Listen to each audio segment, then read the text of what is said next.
ધોરણ 11 મેથ્સમાં chapter number 14 સંભાવના. સંભાવના ચેપ્ટરમાં આપણે લાસ્ટ લેક્ચરમાં જે સ્વાધ્યાય હતું, કયું હતું? 14.1. આખું સ્વાધ્યાય આપણે ખૂબ સારી રીતે સમજીને પૂરું કર્યું. અને હવે આજથી નવો ટોપિક ચાલુ થાય છે અને આજથી આપણે સંભાવનાને સમજવાના છે. આ ચેપ્ટરનું જે નામ છે સંભાવના, તે સંભાવના શબ્દને સમજવાનું છે. અત્યાર સુધી આપણે સંભાવના શબ્દને સમજવા પહેલા જે બીજી બધી જરૂરી વસ્તુ હતી, જે ટેકો આપનારી વસ્તુ હતી, તેને સમજ્યા. અને ટેકો આપનારી વસ્તુ એટલે ઘટનાને સમજ્યા. કોને સમજ્યા? ઘટનાને. ઘટના જોઈ, ઘટનાના પ્રકાર જોયા અને ઘટનાનું બીજગણિત જોયું. આઈ હોપ કે તમને આ બધી વસ્તુ ખૂબ સારી રીતે યાદ હશે. ભાઈ શું થાય છે? ચાલો આગળ વધીએ. સંભાવનાનો પૂર્વધારણા યુક્ત અભિગમ. ભાઈ સંભાવના ટોપિક ચાલુ થાય છે. ધોરણ 10 નું સંભાવના ભૂલી જાઓ. ધોરણ 10માં જેટલું પણ યાદ છે તે બધું ભૂલી જવું પડશે, ત્યારે આ ટોપિક તમને એકદમ સરખી રીતના સમજ પડશે. આ ટોપિક સમજતી વખતે 10મામાં જે ભણેલા તે કઈ યાદ નહીં કરતા. સમજી ગયા બધા? તો બરાબર ધ્યાનથી સાંભળો ને સમજો. ધારો કે કોઈ યાદચ્છિક પ્રયોગનો નિરસ અવકાશ કેપિટલ એસ છે. નિરસ અવકાશ એટલે તમને ખૂબ સારી રીતના ખબર છે. ખબર છે ને? જેનો પ્રદેશ કેપિટલ એસ નો ઘાતઘન અને સહપ્રદેશ ક્લોઝ ઇન્ટરવલ 0,1 છે અને જે નીચેની પૂર્વધારણાઓનું સમાધાન કરે એવું વિધેય તે સંભાવના વિધેય કેપિટલ પી છે. તો કે ભાઈ સંભાવના એ વિધેય છે. સંભાવના શું છે ભાઈ? વિધેય છે. એટલે કે સૌથી પહેલી વસ્તુ કે જે તમને 10મામાં નહીં ખબર હતી, તે સમજવાની વસ્તુ તો આ જ છે કે ભાઈ સંભાવના કોઈ આલટુ ફાલતુ વસ્તુ નથી, એ પણ એક વિધેય છે. જે રીતના બહુપદી એક વિધેય કહેવાય, જે રીતના ત્રિકોણમિતિ વિધેય કહેવાય, એવી રીતના સંભાવના પણ વિધેય છે. શું છે પુષ્પરાજ? વિધેય છે. પુષ્પરાજના મગજમાં એક સવાલ થયો કે સર વિધેય એટલે શું? પણ તો કઈ વાંધો નહીં, બાયોલોજીમાં આવે એ બધું વસ્તુ. તો સમજીએ આપણે. હવે સૌથી પહેલી વસ્તુ, અહીં એક શબ્દ આવ્યો છે. કયો શબ્દ ખબર ધ્રુવાંશ? એ શબ્દ હું તને બતાવું તો જોજે તું. એ શબ્દ છે કેપિટલ એસ નો ઘાતઘન. ઘાતઘન એટલે ખબર છે કોઈને? તમારામાંથી કોઈને નથી ખબર. કેમ ખબર? કેમ કે ભણવામાં જ નથી આવ્યું. તો હવે હું તમને સમજાવીશ. આ ઘાતઘન એ પહેલા ચેપ્ટરમાં પહેલા આવતું, પછી કરી નાખ્યું એને. તો હવે આજે અહીંયા જરૂર પડવાની છે. તો સમજ, એકદમ ઈઝી વસ્તુ છે. હવે કોઈ ઘન છે કેપિટલ એ, જેની અંદર બે ઘટક છે એવું માની લો, 1 ને 2. હવે તમને એમ કહે કે કેપિટલ એ ના તમામ ઉપગણો લખો, તો લખાવો ને તમામ ઉપગણો. પહેલો 5, પછી છગડિયા કૌંસમાં 1, છગડિયા કૌંસમાં 2, ને પછી 1 ને 2 બેઉ. તો આ તમે 4 ઉપગણ લખી દીધા. તમને ઉપગણોની સંખ્યાનું સૂત્ર ખબર છે? 2 ની ઘાતમાં m. m એટલે ઘટકોની સંખ્યા. આમાં કેટલા ઘટક છે? એટલે 2 નો વર્ગ 4. 4 ઉપગણ આવ્યા, 1 2 3 ને 4. યાદ છે ને આ બધી વસ્તુ? હવે આજે 4 ઉપગણ છે ને, તેનો એક નવો ગણ બનાવવાનો. એટલે કે આ 4 ઉપગણોને બીજા એક ગણની અંદર નાખી દેવું, તો આ જે ગણ બન્યો, આ ગણને કહેવાય કેપિટલ એ નો ઘાતઘન. શું કહેવાય? કેપિટલ એ નો ઘાતઘન. તો ઘાતઘન એટલે તમામ ઉપગણોનો ઘન. ઘાતઘન એટલે તમામ ઉપગણોનો ઘન, એટલે ઘાતઘન. યાદ રહી જશે બધાને? ચાલો, હવે સંભાવના શું છે? વિધેય. સંભાવનાને ઇંગ્લિશમાં શું કહેવાય? પ્રોબેબિલિટી. એટલા માટે સંભાવના વિધેયનો સિમ્બોલ કેપિટલ પી. હવે વિધેય વિશે તમે સેકન્ડ ચેપ્ટરમાં ભણેલા. તો વિધેય વિશે સૌથી અગત્યની વસ્તુ તમે શું ભણેલા ખબર? કે કોઈ પણ વિધેયને શું હોય છે? પ્રદેશ. બીજું શું હોય છે? વિસ્તાર. તો એવી રીતના સંભાવના જો વિધેય હોય તો સંભાવનાને પણ આ બે વસ્તુ હશે જ. તો સંભાવનાનો પ્રદેશ શું છે? તો કે ભાઈ સંભાવના વિધેયનો પ્રદેશ છે એસ નો ઘાતઘન. કોનો ઘાતઘન? એસ નો ઘાતઘન. એસ એટલે કોણ? નિરસ અવકાશ. નિરસ અવકાશના તમામે તમામ ઉપગણોનો ઘન, એ છે પ્રદેશ. સંભાવના વિધેયનો પ્રદેશ. એના પછી હવે વાત છે સહપ્રદેશની. સંભાવના વિધેયનો સહપ્રદેશ છે ક્લોઝ ઇન્ટરવલ 0,1. 10મા ધોરણની એક વસ્તુ યાદ કરો કે કોઈ પણ વિધેયની સંભાવના કોની કોની વચ્ચે હોય છે? કોઈ પણ ઘટનાની સંભાવના 0 ને 1 ની વચ્ચે આવું ભણવામાં આવેલું ને. 0 કે તેથી મોટી ને 1 કે તેથી નાની. એવું જ કંઈક અહીંયા કહેવા માંગે છે. સંભાવના વિધેયનો સહપ્રદેશ છે ક્લોઝ ઇન્ટરવલ 0,1. અને કોઈ પણ વિધેયના જવાબ, કોઈ પણ વિધેયનો જવાબ હંમેશા કોની અંદરથી આવે? સહપ્રદેશની અંદરથી. અને વિસ્તાર વિશે શું ખબર છે તમને? વિધેયના વિસ્તાર વિશે.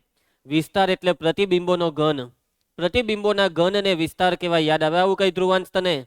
પ્રતિબિંબ એટલે તો કે ભાઈ વિધેયનો જે પ્રદેશ હોય છે તે પ્રદેશની તમામ કિંમતોને વિધેયમાં મૂકવાથી તમને જે જવાબ મળે તે તમામ જવાબોને પ્રતિબિંબ કહેવાય. શું કહેવાય? પ્રતિબિંબ. પ્રતિબિંબ એટલે તમામે તમામ જવાબ. અને જવાબ હામાંથી આવે ધ્રુવાંશ?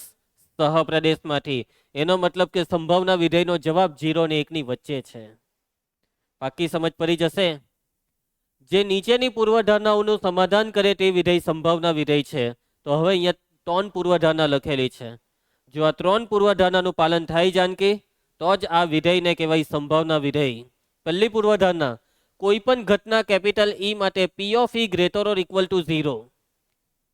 કોઈ બી ઘટના તમે લીધી પણ એ ઘટના ઈ આમાંથી લેવાની? પ્રદેશમાંથી. પ્રદેશમાં શું છે? પ્રદેશ એટલે નિડર અવકાશ એસ નો ઘાતઘન. અને નિડર અવકાશ એસ ના ઘાતઘનમાં શું છે? એસ ના તમામે તમામ ઉપઘન. એ તમામે તમામ ઉપઘનોને તમારે હામાં નાખવાનું વિધેય પી માં. એ તમામ ઉપઘનોમાંથી નામ આપી દીધું ઈ. અને આ ઈ ને વિધેય પી માં નાખ્યો તો જવાબ કેટલો આવવો જોઈએ? 0 કે તેથી મોટો. બરાબર છે? પી ઓફ ઈ નો જવાબ ફરજિયાત 0 કે તેથી મોટો આવવો જોઈએ. આ છે પહેલી પૂર્વધારણા. બીજી પૂર્વધારણા, પી ઓફ એસ બરાબર 1. એસ એટલે શું? નિડર અવકાશ. અને શું નિડર અવકાશ એસ નો ઉપગણ એસ પોતે આવે? હા, દરેક ગણ પોતે પોતાનો ઉપગણ છે એટલે એસ પોતે પણ પોતાનો ઉપગણ છે. એનો મતલબ કે તમે એસ ને પણ પી માં મૂકી શકો છો અને એસ ને પી માં નાખવાથી જવાબ એક્ઝેક્ટ 1 આવવો જ જોઈએ. અને તમને ખબર છે ને એસ એટલે કઈ ઘટના? એસ એટલે ચોક્કસ ઘટના અને ફાઈ એટલે અશક્ય ઘટના. એટલે કે ચોક્કસ ઘટનાને પી માં નાખવાથી જવાબમાં 1 આવવો જોઈએ. કેટલો આવવો જોઈએ? 1. એના પછી જો ઈ અને એફ પરસ્પર નિવારક ઘટના હોય એટલે નિવારક એટલે ઈ અને એફ પરસ્પર નિવારક એટલે ઈ છેદ એફ બરાબર ફાઈ. યાદ આવ્યું ને દિશા ને માન વાળું ઉદાહરણ? તું એ વિડીયો જોયો પછી તે દિવસનો? હવે મેં તારું ઉદાહરણ આપેલું, તારું ને દિશાનું. મને એમ કે તું જોઈ નાખ્યું હશે. તો ઈ છેદ એફ બરાબર ફાઈ પરસ્પર નિવારક નો મતલબ કે આ બેવનું મેળ નથી પડતો. બરાબર છે? આ બે એકબીજાના વિરોધી છે. પેલો એમ કે હા તો પેલી એમ કે ના. પેલી એમ કે ના તો પેલો એમ કે હા. તરત જ એકબીજાના વિરોધાભાસી. કોઈ દિવસ કોઈ જગ્યાએ હાથે ઊભા નહીં રહી શકે. તેને કહેવાય પરસ્પર નિવારક. એટલે કે ઈ અને એફ માં જો કઈ સરખું નહીં હોય તો એને શું કહેવાય? પરસ્પર નિવારક. હવે જો ઈ અને એફ પરસ્પર નિવારક હોય તો ઈ અને એફ નો યોગની ઈ અને એફ ના યોગને પી માં મૂકવાથી જે જવાબ આવે તે ઈ ના જવાબ અને એફ ના જવાબના સરવાળા જેટલો થવો જોઈએ. સમજ પડી? હવે ઈ ને એફ માં કઈ કોમન છે નહીં તો બેવને ભેગું કરવાથી જે પી નો જવાબ આવે તે બેવના જવાબના સરવાળા જેટલું થવું જોઈએ. જો આ 3 શરતનું પાલન થઈ ગયું તો એનો મતલબ એ કયું વિધેય? સંભાવના વિધેય. કયું વિધેય? સંભાવના વિધેય. આને કહેવાય સંભાવના વિધેય. બરાબર છે? ચાલો, આટલે સુધી કોઈને કઈ તકલીફ હોય તો બોલો. ફરીથી એકવાર ફટાફટ રિવિઝન. સૌથી પહેલા કોઈ પ્રયોગનો નિડર અવકાશ કોણ છે? એસ. એના પછી સંભાવના શું છે? વિધેય. સંભાવના વિધેયનો પ્રદેશ શું આવે? નિડર અવકાશ એસ નો ઘાતઘન આવે. સંભાવના વિધેયનો સહપ્રદેશ શું આવે? ક્લોઝ ઇન્ટરવલ 0,1 આવે. અને સંભાવના વિધેયને સંભાવના વિધેય ક્યારે કહેવાય? કે જ્યારે કેટલી પૂર્વધારણાનું પાલન થાય? 3 પૂર્વધારણા. પહેલી પૂર્વધારણા, કોઈ પણ ઘટના ઈ ને પી માં નાખવાથી જવાબ 0 કે તેથી મોટો. બીજું, નિડર અવકાશ એસ ને પી માં નાખવાથી મળતો જવાબ એક્ઝેક્ટ 1. અને ત્રીજું, બે ઘટના પરસ્પર નિવારક છે ઈ અને એફ તો એના યોગનો જવાબ બરાબર બેવના જવાબનો સરવાળો. ક્લિયર? પૂર્વધારણા 3 પરથી ફલિત થાય છે પી ઓફ ફાઈ બરાબર 0. P of phi, Pushparaj, phi એટલે કઈ ઘટના? અશક્ય ઘટના. અને અશક્ય ઘટનાને પી માં નાખવાથી જવાબ કેટલો આવવો જોઈએ? 0. એ કેવી રીતના 0 થાય? તો આ લોકો એમ કે છે પૂર્વધારણા 3 પરથી. પૂર્વધારણા 3 શું છે? પી ઓફ ઈ યોગ એફ બરાબર પી ઓફ ઈ વત્તા પી ઓફ એફ. જાનકી, આ પૂર્વધારણા 3 ક્યારે? કે જ્યારે ઈ ને એફ કેવી હોય? પરસ્પર નિવારક હોય ત્યારે. બરાબર છે? તો હવે આપણે આમાં એક કામ કરીએ. આપણે આમાં છે ને આ એફ ની જગ્યાએ ફાઈ મૂકી દઈએ. કોની જગ્યાએ ફાઈ મૂકી દઈએ? એફ ની જગ્યાએ. ક્લિયર છે? તો શું એફ ની જગ્યાએ ફાઈ મૂકી શકું આ સૂત્રમાં? પહેલો સવાલ આ જ ઉભો થાય. તો એ ક્યારે મુકાય કે જ્યારે આ ઈ અને ફાઈ પરસ્પર નિવારક હોય. શું ઈ અને ફાઈ પરસ્પર નિવારક છે? તો આ બેમાં કઈ કોમન આવે? કઈ કોમન નહીં આવે. બરાબર છે. કેમ કે જે બેનો છેદ ફાઈ થાય તેને પરસ્પર નિવારક કહેવાય. તો કે ભાઈ ઈનો ને ફાઈનો છેદ ફાઈ જ થાય ને. ઈ છેદ ફાઈ એટલે ફાઈ. પુષ્પારાજ, છેદ એટલે બેવમાં જે હરખું હોય તે લેવાનું. ઈ અને ફાઈમાં હરખું શું આવે? કઈ નહીં આવે. કેમ કઈ નહીં આવે? કે ફાઈમાં કઈ હોય તો કઈ હરખું હોય ને. ચાલો હવે ઈ યોગ ફાઈ કેટલું થાય? જાનકી, ઈ યોગ ફાઈ ઈ થાય એટલે પી ઓફ ઈ. બરાબર, આ પી ઓફ ઈ જેમ છે તેમ બેઠું અને અહીંયા એફ ની જગ્યાએ શું મૂકી દીધું? ફાઈ મૂકી દીધું. હવે આ બે બાથી પી ઓફ ઈ કેન્સલ, તો ડાબી સાઈડ કઈ નથી તો 0 આવી ગયું. પી ઓફ ફાઈ બરાબર 0. સમજ પડી બધાને? પી ઓફ ફાઈ 0 કેવી રીતના થાય? અને અહીંયા પી એટલે હવે સમજી જવાનું કે પી એટલે સંભાવના વિધેય. તો પી એટલે સંભાવના. હવે એવું આપણે બોલવાનું. એટલે કે અહીંયા સાબિત કર્યું આજે આપણે. શું સાબિત કર્યું જાનકી? કે અશક્ય ઘટનાની સંભાવના 0 હોય છે. ચોક્કસ ઘટનાની સંભાવના 1 હોય છે. ચોક્કસ ઘટનાની સંભાવના 1 એવું સ્વીકારી લેવાનું. કેમ? કેમ કે પૂર્વધારણા છે. અને પૂર્વધારણા એટલે પૂર્વધારણા પર કોઈ દિવસ ક્વેશ્ચન માર્ક નહીં લાગે. જે કહી દીધું તે ફાઇનલ. ખબર ને 9મા ધોરણમાં 10મા ધોરણમાં પ્રમેયની શું આવે? સાબિતી. અને પૂર્વધારણાને ડાયરેક્ટ સ્વીકારી લેવાનું. ચાલો એના પછી ચાલો આ બધું તમે સમજાવી દીધું. પૈટું આટલે સુધી બધું પૂરું થાય છે. કોઈને કઈ બી તકલીફ હોય તો પૂછી લો. શું જાનકી આપણે આગળ વધી શકીએ? તો ચાલો ધ્યાન આપજો. હવે જોયા કરજો.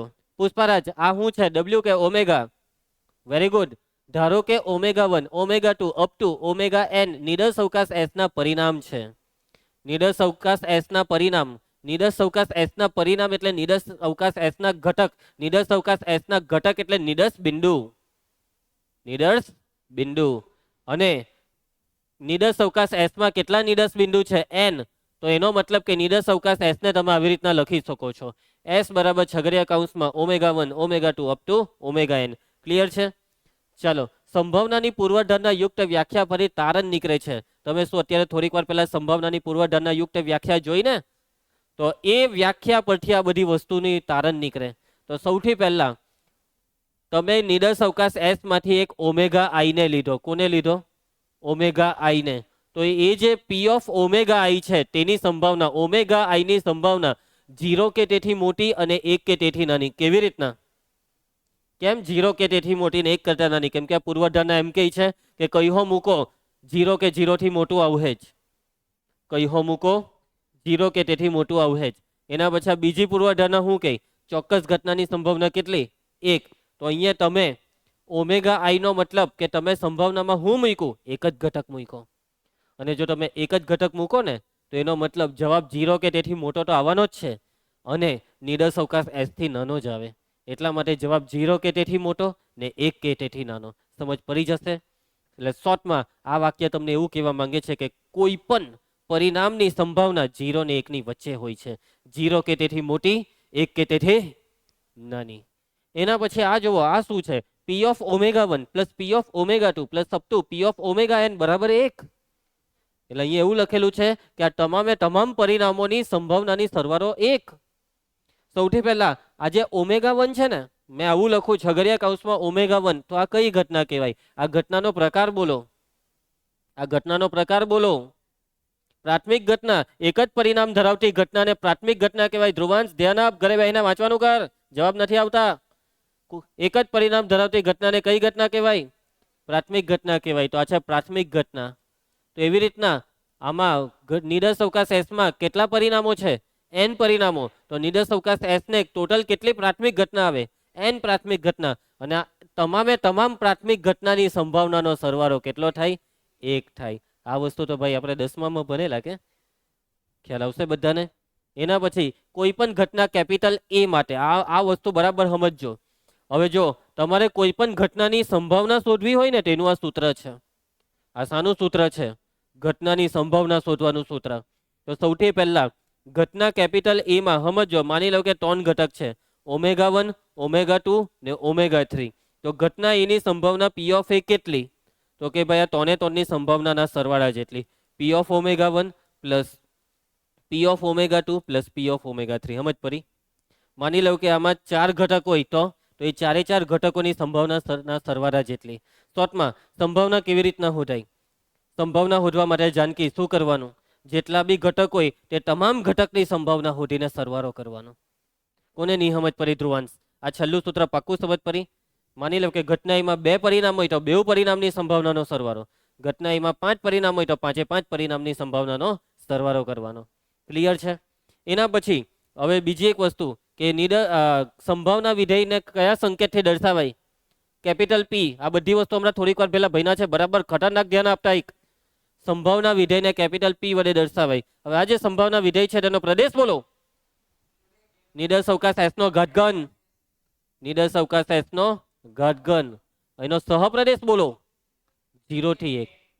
હવે ઘાતઘન એટલે શું? તમામ ઉપગણોનો ઘન. એનો મતલબ કે આ એસ નો ઘાતઘન હું એસ તરીકે બીજું એક એક્ઝામ્પલ લખું. આ વખતે આપણે એક્ઝામ્પલમાં બીજું કઈ લઈ લઈએ? શું લઈ લઈએ? ચાલો ને 1 2 3 જ લઈ લઈએ.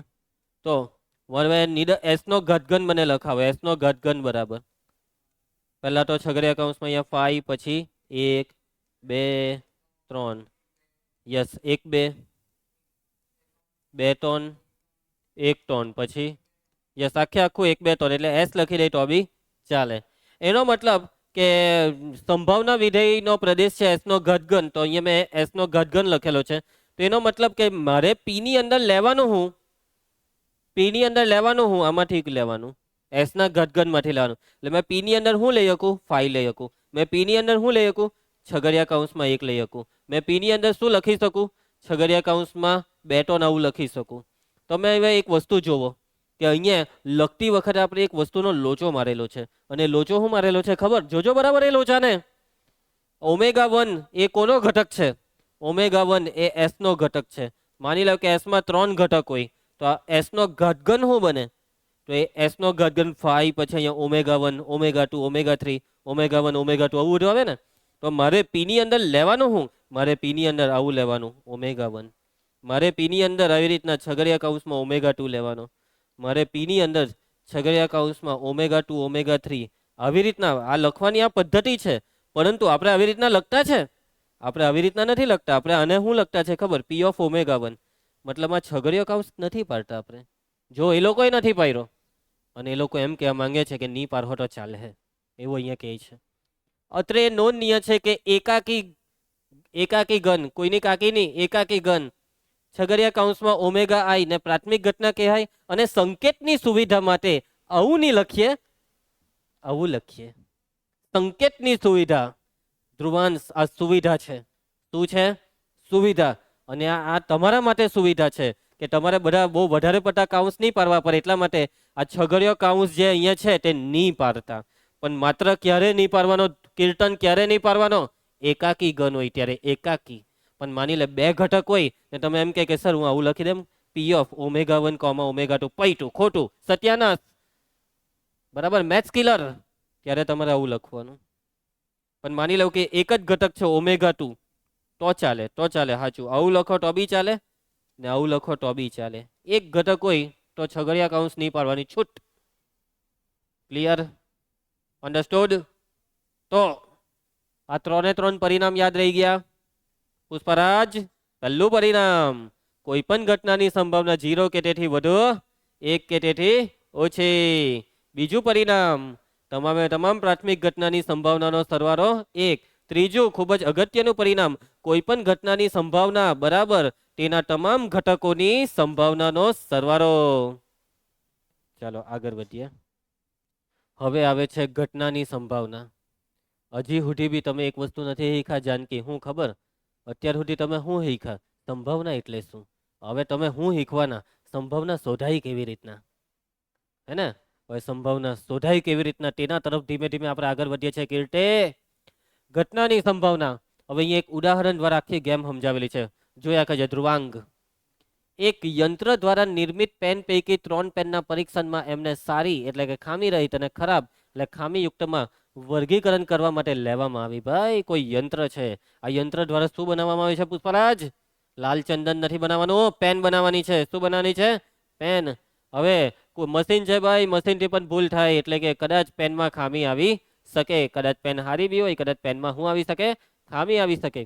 ધારો કે આ પ્રયોગનો નિદર્શ અવકાશ કેપિટલ એસ છે આ પ્રયોગના ફળ સ્વરૂપે આપણને 0, 1, 2 કે 3 ખરાબ પેન મળી શકે છે. જો સિમ્પલ વસ્તુ છે. કેટલી પેન બનાવી, સોરી બનાવીને કેટલી પેનનું પરીક્ષણ કર્યું, ચેક કેટલી કરી, 3 પેન. અને અહીંયા ચેક કરવાનું શું છે કે પેન કેવી છે, સારી છે કે ખરાબ છે. તો તમને એમ કહેવામાં આવે કે તમે 3 પેનને ચેક કરી તો એ 3માં ખામીવાળી કેટલી, તમને એમ પૂછે તો તમે કહો કાં તો 0 પેન ખામીવાળી હશે, કાં તો 1 પેન ખામીવાળી હશે, કાં તો 2 પેન ખામીવાળી હશે, કાં તો 3. પણ પુષ્પારાજ એમ કહે કે સર મેં 3 પેન ચેક કરી એમાં 10 પેન ખામીવાળી નીકળી, એવું કહે તું? 3 પેન ચેક કરીએ તો કેટલી ખામીવાળી હોય? વધારેમાં વધારે 3 ખામીવાળી હોય, ઓછામાં ઓછી 0 ખામીવાળી હોય, એવું આ લોકો કહે છે. ચલો એના પછી આ પ્રયોગને સંગત નિરસ અવકાશ. હવે આનો નિરસ અવકાશ જોજો. આ બી એટલે હું ખબર? B for bad, G for good. એનો મતલબ હે બીબીબી, બેડ બેડ બેડ. પહેલી બેડ, બીજી બેડ, ત્રીજી બેડ. 3 પેન છે બેડ, 3 ખામીવાળી. પછી બીબીજી, પહેલી બીજીમાં ખામી, ત્રીજી ગુડ એટલે કે સારી. સમજી ગયા? બીજીબી, જીબીબી અને છેલ્લે જીજીજી છે. ધ્રુવાંશ તારી જીજી તો જીજીજી, જીજીજી નો મતલબ 3 હારી. નિરસ અવકાશમાં મત પડી ગઈ. હવે જુઓ અહીંયા લખેલું છે બી એ ખામીયુક્ત પેન અને જી એ ખામી રહિત પેન દર્શાવે છે. ધારો કે પરિણામો માટે નીચે દર્શાવ્યા પ્રમાણે સંભાવના લેવામાં આવી છે. ધારો કે શબ્દ સાંભળ, કયો શબ્દ છે? શબ્દ બોલ. ધારો કે. ધારો કે નો મતલબ કે આ તમામે તમામ પરિણામની સંભાવના લીધી. તમામે તમામ પરિણામોની સંભાવના લીધી, હોધી નથી, લીધી. હવે તમારા મનમાં સવાલ થશે કે આ 1/8 કાંઠી આવ્યો અહીંયા બધે? તો એ સવાલ હમણાં નહીં પૂછતા. તમે કહો કે સર અમને 10મામાં શીખેલા એટલે આવડે છે, ભૂલી જવા કીધેલું છે. બરાબર છે. તો બીબીબી ની આ લોકોએ સંભાવના લીધી 1/8. બીબીજી ની હોય 1/8. બધાની જ કેટલી લઈ લીધી? 1/8. તો શું આવું લઈ શકાય? તો હવે જો એક્ઝેક્ટ ગેમ એ છે કે શરતોનું પાલન થાય તો લેવાય. હવે શરત શું હતી? અત્યારે તમારા 3 શરત પર વાત કરવાની. 0 ને 1 ની વચ્ચે છે. આ બધાના જવાબ 0 ને 1 ની વચ્ચે. આ બધાનો સરવાળો શું 1 થાય છે? હા, બસ વાત પૂરી. જોવા જાય તો ત્રીજું હો ચેક કરવાની જરૂર નથી. પહેલું ને બીજું આ બેનું પાલન થાય એનો મતલબ કે આ બધું ઓકે છે. હવે જોજો, હવે અહીંયા જોજો. ધારો કે ઘટના એ માત્ર એક જ ખામીયુક્ત પેન છે. એક જ પેન ખામીયુક્ત એટલે એક જ વાર બી, એટલે એના પરિણામ જો અહીંયા બીજીજી, જીબીજી અને જીજીબી. હવે તમને એમ કહે કે આ ઘટના એની સંભાવના કેટલી, તો એ તમે કેવી રીતના શોધો ઘટના એની સંભાવના? તો ઘટના એની સંભાવના શોધવી હોય તો આ 3 ની સંભાવનાનો સરવાળો કરવાનો. આની કેટલી હતી? બીજીજીની જોતો જાણ કે બીજીજી બધાની 1/8 જ હતી ને, એટલે 1/8 વત્તા 1/8 વત્તા 1/8 કેટલા થાય? 3/8. એટલે પી ઓફ એ બરાબર જોવા રહ્યું 3/8. પછી બીજો ઘટના બી છે, ઓછામાં ઓછી 2 પેન ખામીયુક્ત. ઓછામાં ઓછી 2 પેન ખામીયુક્ત એટલે કાં તો 2, કાં તો 2 કરતા વધારે એટલે 3. તો એના પરિણામો જોવો, 2 વાર બી વાળા ને 3 વાર બી વાળા. તો ઘટના બી ની સંભાવના કેટલી થાય પુષ્પારાજ? યસ, આ 4 ના સરવાળા જેટલી, અને 4 ની છે 1/8, 1/8, 1/8, 1/8. એટલે જવાબ આવે 4/8. અને ભાગ ચલાવીએ તો આ જવાબ કેટલો થાય કીર્તે? 1/2.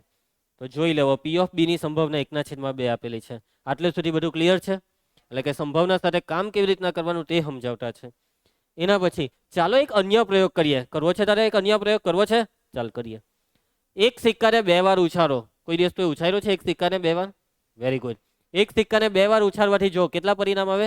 4 પરિણામ. HH, HT, TH, TT. બરાબર જાનકી? ચાલો એના પછી ધારો કે જુદા જુદા પરિણામો માટે નીચે દર્શાવ્યા પ્રમાણે સંભાવના નક્કી કરવામાં આવી. તમે 10મામાં હતા, તમને એમ કે ચાલો HH ની સંભાવના કેટલી? તમે કહો 1/4. HT ની સંભાવના કેટલી? ધ્રુવાંશ કે 1/4. આની કેટલી? બધાને જ 1/4 કહો. પણ ના, અહીંયા જોવો આ લોકો આ શું લખેલું છે? P of HH 1/4, P of HT 1/7, P of TH 2/7, P of TT 9/28. આ શું છે આ બધું? તો કે ભાઈ આ સવાલ તમને થવો જ નહીં જોઈએ. કેમ કેમ નહીં થવો જોઈએ આ સવાલ? ખબર? કે 10મું ધોરણમાં તો આપણે કઈ સંભાવના ભરેલા, ભૂલી જવાનું છે 10મું ધોરણ અત્યારે. બરાબર છે? તો હા ભાઈ, હા અહે બરાબર છે, ઓકે એમ કહીને આગળ વધવાનું છે. હવે જોવાનું શું છે? તો પુષ્પારાજ જોવાનું શું છે? તો બધા 0 ને 1 ની વચ્ચે છે. શું 1/4 0 ને 1 ની વચ્ચે કહેવાય? કહેવાય. બરાબર છે. આ છે છેદ મોટો હોય એટલે વાત પૂરી. સમજી ગયા ને? આ ચાર, હવે આ 4 નો સરવાળો તો કરો યાર. કરો તો સરવાળો. યસ, લસા કેટલો થાય મને જલ્દી કહેવો. ઉભા રહ્યો, પહેલા આ બેનો કરી દેવ ને, આ બેનો 2 ને 1 એટલે 3/7. હવે 28 થાય છે ને, તો 4 સતામ 7 ચોક ને આ 1 એટલે 7, 4 ટાલી 12 ને 9/28. કરો તો આ સરવાળો. 28/28 એટલે 1 લે. તો એનો મતલબ કે આ સંભાવનાની વ્યાખ્યાનું પાલન તો કરે છે. આ ચારે ચાર ઘટના, આ ચારે ચાર પરિણામોની સંભાવના એ શરતોનું પાલન કરે છે. સ્પષ્ટ છે કે આ સંભાવનાની પસંદગી તેને પૂર્વધારણા યુક્ત શરતોનું પાલન કરે છે. ચાલો હવે આપણે ઘટના ઈ સિક્કાને 2 વાર ઉછાળીએ ને આ ને તે. છોડો, આ તો તમને સમજાયું એમ કે કોઈ પણ ઘટનાની સંભાવના હોધવી હોય તો શું કરવાનું? સરવાળો કરી દેવાનો. સમજી ગયા ને? છોડો એને. ઘટના એફ આને બી છોડો. ચાલો, આટલે સુધી ક્લિયર છે બધાને? ચાલો હવે આપણે આગળ વધીએ. ઊભા રહેજો.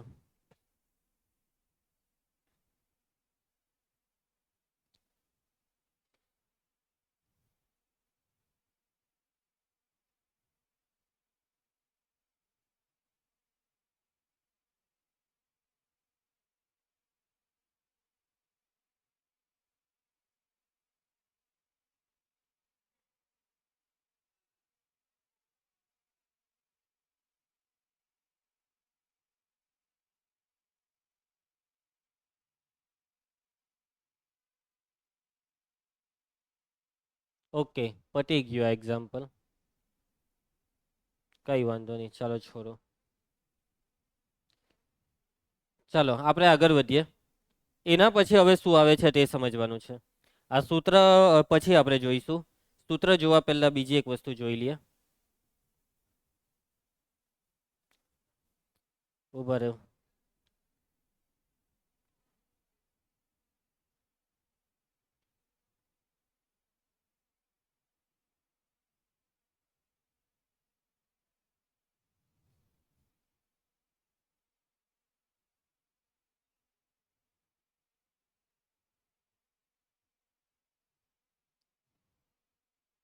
ચાલો ધ્યાન આપજો બધા.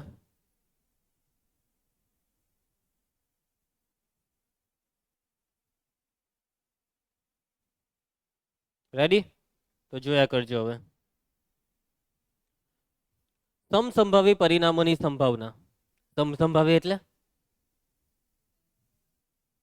બરાબર વાત કરી કે સંભાવના જો સરખી હોય તો એને કહેવાય સમસંભાવી. શક્યતા સરખી હોય તો એને કહેવાય સમસંભાવી. સમસંભાવી પ્રયોગના ઉદાહરણ તમને ખબર છે? પહેલું ઉદાહરણ છે સિક્કો ઉછાળવાનો પ્રયોગ, કે જે કેવો પ્રયોગ છે? સમસંભાવી. કેમ? કેમ કે સિક્કો ઉછાળવાથી જેટલા ચાન્સ છાપ આવવાના હોય તેટલા જ ચાન્સ કાંટો આવવાના હોય. બીજો પ્રયોગ કયો છે સમસંભાવી? પાસો ફેંકવો. પાસો ફેંકવાથી કોઈ પણ સપાટી આવી શકે, એક વારી પણ સપાટી આવી શકે, 5 વારી, બધાની શક્યતા કેવી હોય છે? એક સરખી. તો એને શું કહેવાય ધ્રુવાંશ? સમસંભાવી. શું કહેવાય ધ્રુવાંશ? સમસંભાવી. હવે આપણે સમસંભાવી પરિણામોની સંભાવના જોવાના. હવે જો એક વસ્તુ ક્લિયર છે જાનકી, જો પરિણામ સમસંભાવી હોય ને તો એ તમામે તમામ પરિણામોની સંભાવના બી કેવી હોવી જોઈએ? સરખી હોવી જોઈએ. 100%ની વાત. હવે જોયા કરજો. ધારો કે એક પ્રયોગનો નિદર્શકાંક S શું છે પુષ્પારાજ? S બરાબર ω1 ω2 અપ ટુ ωn. કેટલા પરિણામો છે આ S ની અંદર? નિદર્શકાંક S ની અંદર કેટલા પરિણામ? n પરિણામ. એના પછી ધારો કે બધા જ પરિણામ સમસંભાવી છે, એટલે કે પ્રત્યેક મૂળભૂત ઘટનાના ઉદ્ભવની સંભાવના સમાન છે. જો તમામ પરિણામ સમસંભાવી હોય તો તમામની સંભાવના બી કેવી થાય? સમાન થાય. આથી પ્રત્યેક ω બિલોંગ્સ ટુ S માટે P ઓફ ω બરાબર P. આનો શું મતલબ છે? જો એક વસ્તુ ક્લિયર છે કે આ તમામે તમામ પરિણામ સમસંભાવી છે, એટલે જેટલી સંભાવના ω1 ની એટલી જ સંભાવના ω2 ની, એટલી જ સંભાવના ω3 ની અને એટલી જ સંભાવના ωn ની. અને આ બધાની જ સંભાવના એ લોકો શું કહેવા માંગે છે? આ બધાની સંભાવના છે સ્મોલ p. આ બધાની સંભાવના શું છે? Small p. આ બધાને એક જનરલ નામ આપ્યું P ઓફ ω અને P ઓફ ω બરાબર એ લોકોએ શું કહી દીધું છે? P. હવે સંભાવનાની જે શરત છે ને તે શરતમાં આપણે એક વસ્તુ જોઈ હતી, અને કઈ વસ્તુ હતી? કે આ બધાની સંભાવના કોની કોની વચ્ચે આવે? 0 ને 1 ની વચ્ચે આવે. અને બીજું શું જોયેલું? કે આ બધાની સંભાવનાનો સરવાળો કેટલો થાય? 1 થાય. એટલે કે P ઓફ ω1 વત્તા P ઓફ ω2. એટલે છેલ્લે કોણ છે પુષ્પારાજ? છેલ્લે P ઓફ ωn. અને આ બધાનો સરવાળો કેટલો થાય? 1 થાય. હવે આ P ઓફ ω1 એટલે કેટલા? કે બોલતો ધ્રુવાંશ, P ઓફ ω1 કેટલા? P. P ઓફ ω2 કેટલા? P. અને છેલ્લે P ઓફ ωn હો કેટલા? P. ને એના બરાબર કેટલા? 1. આ સરવાળો કરો ને. પી વત્તા પી 2p, પી વત્તા પી વત્તા પી 3p. એ રીતના કેટલી વખત પી છે? n વખત, એટલે કે n વખત p નો સરવાળો np. np બરાબર 1. આપણે શોધવું શું છે? જોઈતું શું છે? p જોઈતો છે. તો આમાં p ને કરતા બનાવો તો p બરાબર 1/n. p બરાબર 1/n. ખ્યાલ આવશે આમાં? એક જ મિનિટ આપો. ઓકે, તો અહીંયા p બરાબર 1/n આવ્યા જાનકી. એનો મતલબ કે આ તમામે તમામ ઘટનાના સંભાવના છે 1/n. કેટલી છે? 1/n. ઓમેગા 1 ની સંભાવના 1/n, ઓમેગા 2 ની સંભાવના 1/n, ઓમેગા 3 ની સંભાવના 1/n. આ ખ્યાલ આવી ગયો આટલે સુધી તમને? ઓકે, ક્લિયર છે? હવે તમને એમ કહે કે કેપિટલ એ માં બે ઘટક છે, ઓમેગા 1 ને ઓમેગા 2. તો આની સંભાવના કેટલી? તો થોડીક વાર પહેલા સૂત્ર હું જોઈ લઉં. પી ઓફ એ બરાબર આ બેવની સંભાવનાનો સરવાળો. હવે ઓમેગા 1 ની કેટલી છે? 1/n. ઓમેગા 2 ની કેટલી છે? 1/n. તો આ પી ઓફ એ ની કેટલી આવી? 2/n. પણ માની લો કે અહીંયા ત્રીજો ઘટક ઓમેગા 3 હો નાખી દેમ તો 3/n. 5 ઘટક નાખી દેમ તો 5/n. અલા, આ તો પેલું 10માનું સૂત્ર થયું કે સંભાવના બરાબર સાનુકૂળ પરિણામોની સંખ્યા છેદમાં કુલ પરિણામોની સંખ્યા છેદમાં n, એટલે કુલ પરિણામ. કુલ n પરિણામ છે ને આમાં. અને સાનુકૂળ પરિણામ એટલે ઘટના એમાં 2 પરિણામ હોય તો ઉપર 2 લખવાનું, 3 પરિણામ હોય તો 3 લખવાનું. આવી ગયું સૂત્ર. સૂત્રનું લોન્ચિંગ થઈ ગયું છે. હવે પેલું ધોરણ 10માં તમે જે સૂત્ર ભણેલા તે સૂત્ર અહીંયા ઓફિશિયલી લોન્ચ થાય છે. અને સૂત્ર કેવી રીતના આવ્યું તેની આખી ગેમ તમને સમજાવી કે કેવી રીતના આવ્યું. જો આવી રીતના આવ્યું. p બરાબર 1/n. એટલે કે નિડર અવકાશ s ની કોઈ ઘટના e એવી છે કે જે નંબર ઓફ s બરાબર n. નંબર ઓફ s બરાબર n એટલે નિડર અવકાશ s માં n ઘટકો છે. નંબર ઓફ e બરાબર m એટલે ઘટના e માં m ઘટકો છે. તો ઘટના e ની સંભાવનાનું સૂત્ર m/n. m એટલે ઘટના e ના ઘટકોની સંખ્યા અને n એટલે પ્રયોગના તમામ પરિણામોની સંખ્યા. તો ફાઇનલી સૂત્ર લોન્ચ થઈ ગયું છે. 10મા ધોરણનું જ સૂત્ર. કોઈ પણ ઘટનાની સંભાવના બરાબર m/n. 10મા ધોરણમાં આ સંકેત નહીં આવતો m/n. તો તમને એવું કહેતા તમારી સ્કૂલવાળા આખું લખવાનું. પણ મેં તમને આ સંકેત લખાવતો કેમ કે ચાલી જાય કે કંઈ ખોટું નહીં કહેવાય. હવે તો 11મામાં ઓફિશિયલ સંકેત. હવે તમને કોઈ ના બી નહીં પાડે. હવે કોઈ બી સૂત્ર આવે સીધું m/n. કોઈ બી દાખલો હોય શોર્ટમાં સૂત્ર લખી શકાશે m/n. ક્લિયર છે બધાને? ચાલો હવે હું તમને ફટાફટ થોડાક સૂત્ર લખાઈ દઉં. બરાબર છે? જોઈ લેવો કેટલાક સૂત્ર કે જે આપણને આવતીકાલે કામ લાગશે. ચલો પુષ્પા રામરાજ. પહેલું સૂત્ર પી ઓફ એ ડેશ પૂરક ઘટનાની સંભાવનાનું સૂત્ર 1 - p ઓફ એ. એક કામ કરો, પી of A plus P of A dash બરાબર 1. એટલે કે કોઈ પણ ઘટના અને તેની પૂરક ઘટનાની સંભાવનાનો સરવાળો કેટલો થાય? 1 થાય. નંબર 2 પી ઓફ એ યોગ બી. એ યોગ બી ની સંભાવનાનું સૂત્ર છે P of A plus P of B minus P of A છેદ બી. और તમારામાંથી કદાચ કોઈ એમ કહે કે સર થોડીક વાર પહેલા કંઈક આપણે આવું કંઈક જોયેલું હતું કે પી ઓફ ઈયોગ એફ બરાબર પી ઓફ ઈ વત્તા પી ઓફ એફ આવું કંઈક હતું ને. આમાં તો માઇનસ પી ઓફ ઈ છેદ એફ તો નથી લખેલું. તો અહીંયા કેમ નથી લખ્યું ખબર? કેમ કે અહીંયા ઈ છેદ એફ શું છે? ઈ છેદ એફ નિવારક એટલે ફાઈ, અને ફાઈની સંભાવના કેટલી આવે? ફાઈની સંભાવના એટલે અહીંયા 0 આવે એટલે નથી લખ્યું. પરંતુ જો નિવારક હોય, તમે સમજો. પુષ્પા તો સાંભળે છે ને? આ સૂત્ર ક્યારે વાપરવાનું? નિવારક હોય ત્યારે. પણ નિવારક નહીં હોય તો તમારે કયું સૂત્ર વાપરવાનું? નિવારક નહીં હોય તો આ સૂત્ર વાપરવાનું. શોર્ટમાં આ સૂત્ર હોય કે નહીં હોય ગમે ત્યાં વપરાય. નિવારક હોય તો બી વપરાય, નિવારક નહીં હોય તો બી વપરાય. એટલે હવે આપણે આને યાદ રાખી દેવાનું. કોને જાનકી? આ સૂત્રને યાદ રાખવાનું. ચલો નંબર 3. એના પછી પી ઓફ એ છેદ બી નું સૂત્ર સિમ્પલ. પી ઓફ એ છેદ બી આ સાઈડ આવવા દેવું, પી ઓફ એ યોગ બી પેલી સાઈડ જવા દેવું. P of A plus P of B minus P of A યોગ બી. પુષ્પા નહીં સમજ પડી? ચલો એના પછી number 4 P of A minus B નું સૂત્ર. સૌથી પહેલા તો એ માઇનસ બી નો બીજો સંકેત તમને કોઈને ખબર છે? એ માઇનસ બી એટલે જ એ છેદ બી ડેશ, અને એ માઇનસ બી એટલે જ એ માઇનસ એ છેદ બી. આ 3 નો એક જ મતલબ છે. એ માઇનસ બી બોલો, એ છેદ બી ડેશ બોલો કે એ માઇનસ એ છેદ બી બોલો, 3 નો મતલબ એક જ છે. અને આનું સૂત્ર શું આવશે? તો આનું સૂત્ર આવશે P of A minus P of A છેદ બી. આ છે P of A minus B નું સૂત્ર. સૂત્ર યાદ રહી જશે. હું યાદ રાખવાનું? કે પહેલી ઘટનાની સંભાવના પછી માઇનસ બેવના છેદની સંભાવના. આવતીકાલે મોરે કરીને આવવાના છે, બરાબર છે. અને છેલ્લે નંબર 5, પાંચમું સૂત્ર, પી ઓફ એ યોગ બી યોગ સી, ત્રણ ઘટનાના યોગની સંભાવનાનું સૂત્ર. સૂત્ર છે P of A plus P of B plus P of C minus P of A છેદ B minus P of B છેદ C minus P of A છેદ C plus P of A છેદ બી છેદ C. તો આ છે સૂત્ર. સાંભળ ધ્રુવાંશ, મારું વાક્ય સાંભળતું હવે.